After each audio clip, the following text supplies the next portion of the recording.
This is the book of Joel, chapter 3, verse 9. Proclaim ye this amongst the Gentiles. Prepare war. Wake up the mighty men. Let all the men of war draw near, and let them come up. Revelations 11 and 14. And it reads, the second woe is past, and behold, the third woe coming quickly. Shalom, first and foremost. I'd like to give all praises and glory and honor to Yahweh Ba'Hashem, Yahweh Shai Ba'Hashem, Wakar Kadash.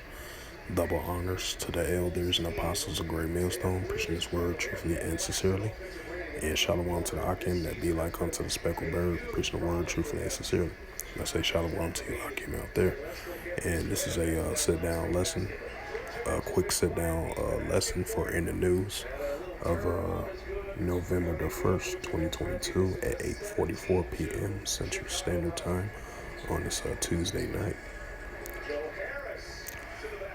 And this is a news article from RT.com for alternative world news around the world of RT.com. And the highlight of this news article, and it reads, was published on November 1st, 2022. And it says Saudi Arabia fears an imminent attack from Iran.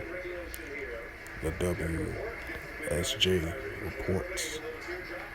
And it says the U.S. and other forces in the Middle East has reportedly been put on alert. And it says Saudi Arabia has warned U.S. intelligence officials of an imminent attack on its territory from Iran. The Wall Street Journal report on Tuesday, while no details of the intelligence in question was revealed by the newspaper, American, Saudi, and allied forces in the Middle East has been placed on high alert. It says Iran intends to attack both the kingdom itself in the Iraqi city Arab, where U.S. troops has been stationed. Right, because during the whole year, it been like a back and forth in between rockets been launched at the U.S. Station, where U.S. soldiers been stationed over there in Iraq. Parts over there in that region, they've been under attack by missile strikes. So yeah, that does make sense. It says Iran intend to attack both the kingdom itself and Iraq city of Erbil, where U.S. troops are stationed. The officials told their American counterparts, according to the Wall Street Journal.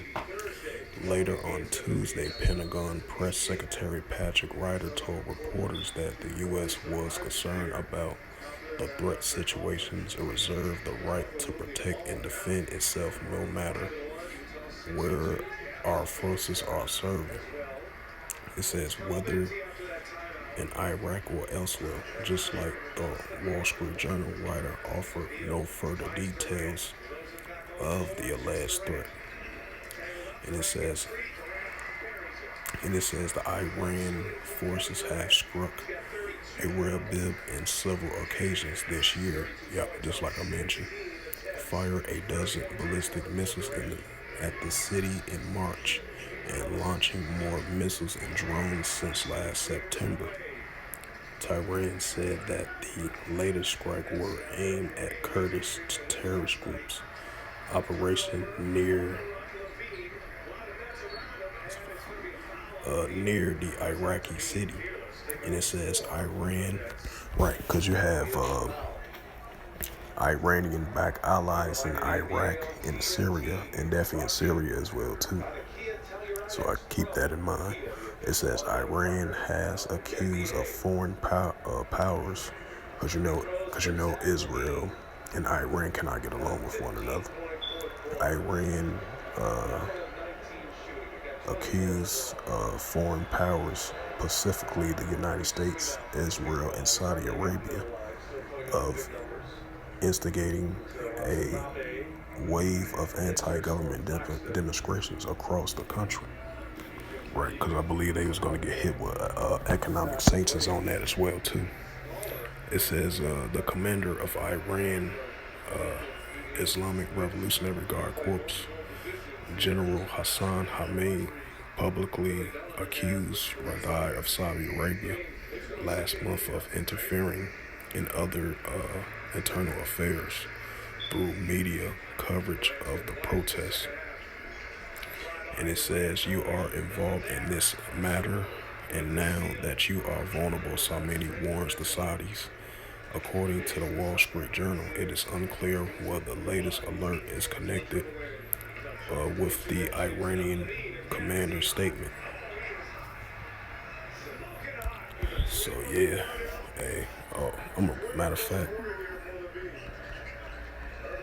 since it was like a reported rumor, I'm gonna bring out that Mark 13 and 8 as well too.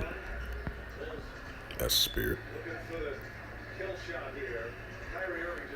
Let's see. Oh no, verse 7, Salaki.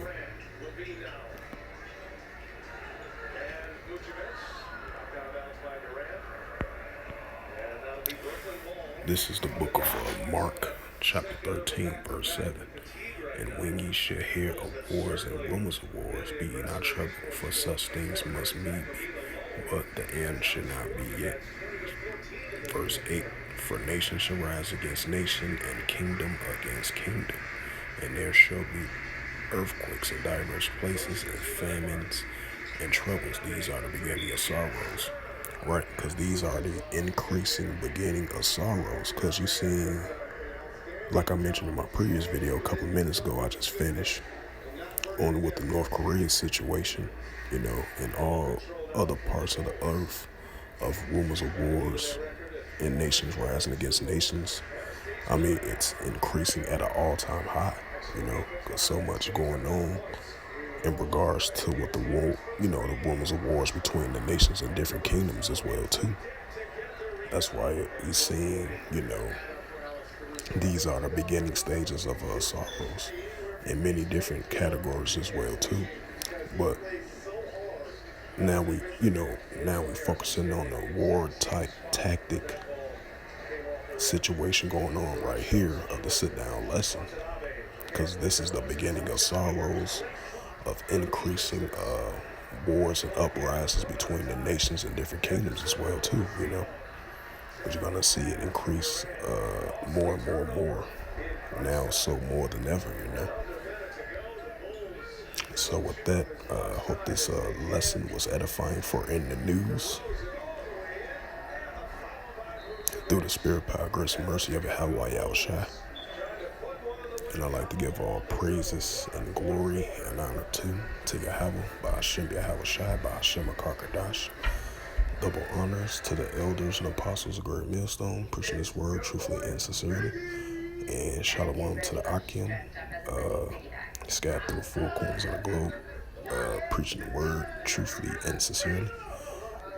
And until next time, I will say shalom and a ball.